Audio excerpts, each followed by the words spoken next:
शामिल करते हैं रावलपिंडी इस्लामाबाद से, जहां साबिक वजीर दाखिला शेख रशीद अहमद ने मीडिया से गुफ्तगू करते हुए कहा कि पीटीआई से हमारे ताल्लुकात बहुत अच्छे हैं। पीटीआई हमें वोट देगी, मैं असली हूं और नस्ली हूं। 56 और 57 में कलमदवात की जीत होगी। शेख रशीद की आरओ ऑफिस के बाहर मीडिया से गुफ्तगू।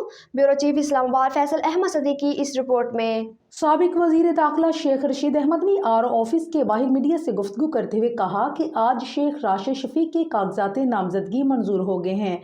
हम पीडीएम के खिलाफ आवाम में जाएंगे। आज तफसील के साथ स्क्रूटनी हुई। कागजात नामजदगी के हवाले से एक और स्क्रूटनी 28 दिसंबर को होगी। शेख रशीद अहमद ने मजीद कहा है कि मैं 17 दफा वजीर रहा, मुझ पर आज तक कभी लेन देन और करप्शन का कोई इल्ज़ाम नहीं। 6 फरवरी को एक ही जलसा करूंगा। मेरे मुखालफिन भी काबिल एहतराम है। मैंने 6 से 7 मुखालफिन देखे थे, लेकिन इस दफा मेरे मुखालिफ 44 उम्मीदवार हैं। हलकों में सारे काम शेख राशिद शफीक ने करने हैं। 56 और 57 भी जीतेंगे। जनरल इंतखाबात में कलम दवात के निशान से रावलपिंडी के 2 हलकों से इलेक्शन लड़ेंगे। शेख रशीद ने कहा कि 1 माह 6 दिन सियासी सरगर्मियों में हिस्सा लेंगे। हस्पताल माँ बच्चा नालालई आर कॉलेज को मुकम्मल करना मिशन है।